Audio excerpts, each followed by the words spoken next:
Broadcasting live from the Newsmax studio in New York City, here is Steve Malzberg.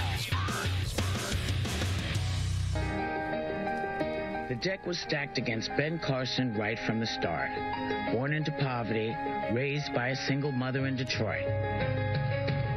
But he beat the odds, graduating medical school and becoming one of the most respected neurosurgeons in the country. In 1987, Dr. Carson made history as the first surgeon to separate twin babies who were conjoined at the head. He was awarded the Presidential Medal of Freedom, and Dr. Carson's common sense speeches on hot topics like political correctness have some people hoping he'll make history again by running for president.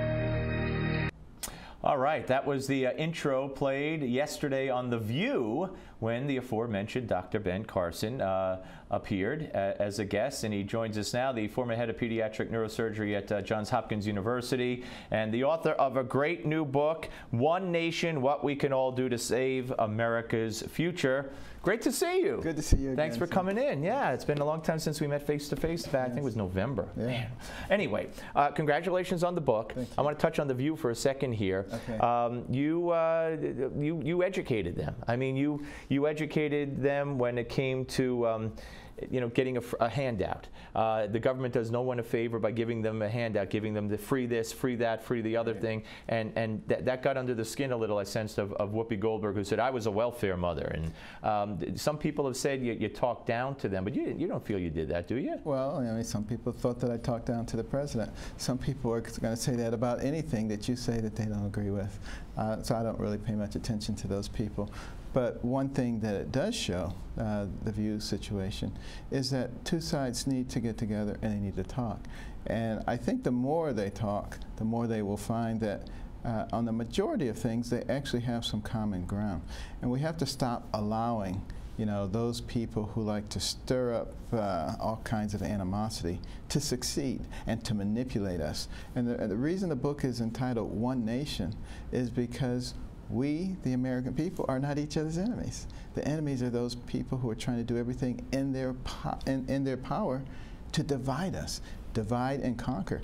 That's one of the Alinsky strategies. Yeah, absolutely. And I want to get to all that, but one more question. Did you find, and have you found, when you talk to the liberal media groups that you've been on, the media appearances you're making, do you find that they want to go after you, they want to get you? Or that they're willing to listen and willing to realize that we have a lot in common? I've been surprised, to be honest with you, by the willingness to engage. And there have been a few occasions where they wanted to go after a word that I said or a phrase, but when I point out very rapidly that that's one of the tactics that people use when they don't want to talk about the subject, they back off pretty quickly. Yeah. All right. So the common ground that we have, talk more about that, and to get us, to save us. I mean, there's bringing people together, but I think maybe the first step, because that can't happen very quickly, I think the first step is we need to change again, back from the change that's been thrust upon us by this administration and this president, and he's not finished. They said just the other day he's going to act alone. So we don't know where we'll be in 3 years from now, and then we got to turn it around, or it's just slipping away. Well, that's why it's incredibly important in November that the Senate move into more conservative hands, because what are we dealing with in this country right now? Two different philosophies. One philosophy, which was the original one, that this is a country for, of, and by the people, where we encourage, personal freedom, entrepreneurship, innovation.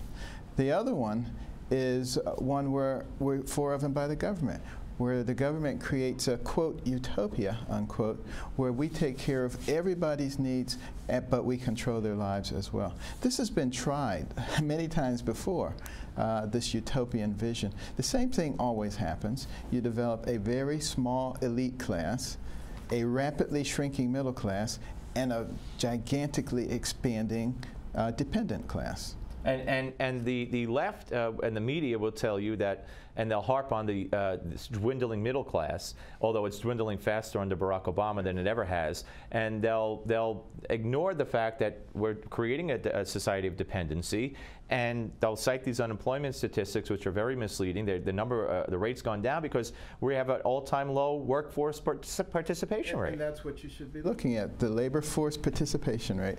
You know, I tried to get that point across to some of Romney's people. They didn't want to hear it. I said, get one of those Ross Perot charts and show people how that has been going down. That's a number that's very difficult to manipulate, unlike the unemployment rate. Why didn't they want to hear it? I have no idea why they didn't want to hear it. I really don't. I mean, it makes so much sense to drive that home. Let me digress for a second and talk about Monica Wiebe in the state of Oregon. Yes. She won her primary, Republican female. She's a neurosurgeon. Yes. So you know her? I've known her for many, many years. And you came out in support of her. I supported her. She has a very good value system. She's running in the state of Oregon. Now, she is criticized by some because she's pro-choice. Personally, she's pro-life and does everything just like I do to try to preserve life. But she's pragmatic also, and she knows that there's no way you're going to win in Oregon with that stance. Right. And see, there's a difference between just being principled and saying, these are my principles, I can't deal with anything else, and being principled and savvy. If you're not savvy along with your principles, you're not going anywhere. But you're not saying she's lying or No, she's compromising her values. No, she's not. She basically says, I believe that these choices should be left between a woman, her doctor, and her God, and that we shouldn't interfere with them. And I think that's not my opinion. My opinion is that abortion is murder. But she's also supported Obamacare, though, I think. No, she does not support Obamacare. Okay. She feels that Obamacare needs to be. Oh, right. Okay, my mistake. It was the abortion issue. And you know, she's been savaged by the media. Yes, and will be. Anybody who's a threat will be savaged by the media. And you know, Oregon was not even supposed to be a state that was in play. Yeah. And now it is in play. And they have got to come out with all guns blazing. So they come out with this silly stuff about her being a stalker. You know, what actually happened is that, you know, she and the gentleman that made the claim, you know, they've been in a romantic relationship. They both had keys to each other's house. They went in each other's house all the time. She went in the back door, he went out the front door. So it's okay to trash a woman if she's Republican? That basically seems to be the case, doesn't it? Yeah, and you've been there. We're going to talk more. We're coming back with Dr. Ben Carson. Ladies and gentlemen, right here, the book is One Nation, What We Can All Do to Save America's Future. Segment number 2 is coming up. We'll talk, among other things, about the VA scandal and more. Don't go away.